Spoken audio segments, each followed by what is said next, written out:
Je défais mon Walmart ce matin avec mon café. Je veux juste préciser que je ne suis aucunement commanditée ni par Walmart, ni aucune des marques que je vous montre. Je dois le dire quand je suis payée, mais je vais aussi le dire quand je suis pas payée. C'est vraiment juste pour vous montrer.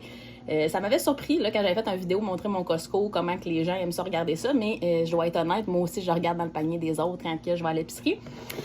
Le Walmart il est loin de chez moi, donc j'utilise souvent la commande à l'auto qui viennent toutes porter dans ton auto. C'est vraiment pratique pour ça. Ça me permet de faire d'autres commissions puis de pas passer toute l'après-midi là-bas.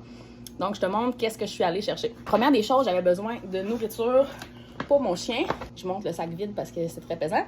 J'ai choisi cette marque-là. Je suis pas vendue à une marque en particulier, mais il faut vraiment regarder c'est quoi qu'ils mettent dans la nourriture pour les chiens et les animaux.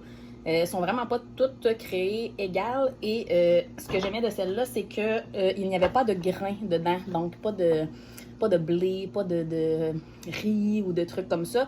Les glucides viennent des pois et des pommes de terre. Les premiers ingrédients, c'est du saumon.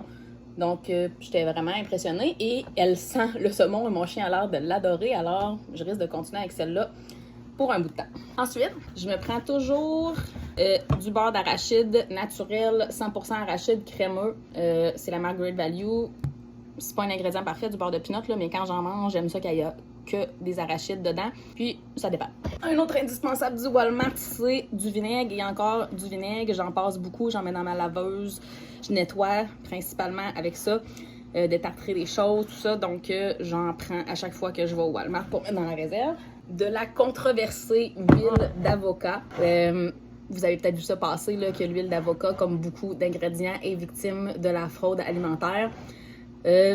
J'aime le prix et le format. Elle vient dans une bouteille en vitre. Je me dis que s'il y en a 50% qui n'est pas de l'huile d'avocat dedans, c'est quand même scandaleux, mais c'est toujours bien 50% de mieux que des huiles plus cheap.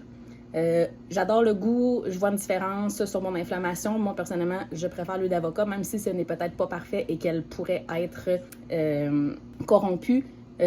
Je suis quand même satisfaite de ce produit-là. Je l'achète régulièrement. C'est avec ça que je fais ma maillot, donc j'en ai toujours plusieurs exemplaires dans ma réserve. Je suis pris de la poudre d'oignon bio. Ils ont quelques produits comme ça bio que j'aime bien. Et un de mes préférés, c'est les pâtes bio de la marque Great Value. Ce que j'aime, c'est que le seul ingrédient, c'est semoule de blé dur biologique. Ils ne sont pas enrichis, ils ne sont pas faits avec de la farine, vraiment avec la semoule. Alors, un seul ingrédient, aucun enrichissement et elles sont délicieuses et vraiment pas dispendieuses pour du bio. Donc ça fait partie toujours de ma réserve. Et dernière chose pour aujourd'hui, c'est le vinaigre de riz assaisonné. On peut le faire nous-mêmes, mais ce que j'aime de cette marque-là, c'est que les ingrédients, c'est vinaigre de riz, eau, sucre, sel. J'en ai déjà vu avec des trucs qu'on n'avait pas vraiment besoin. Puis ça m'évite d'avoir à le faire. Mon garçon est fan de Pokéball, de ce qui est asiatique avec du saumon. Donc c'est vraiment pratique pour moi d'avoir ça. Il n'est pas dispendieux chez Walmart. C'est tout. Toi, c'est quoi ton must quand tu remplis ta réserve? Qu'est-ce qu'il faut toujours que tu achètes en grande quantité? Dis-moi ça dans les commentaires. À la prochaine!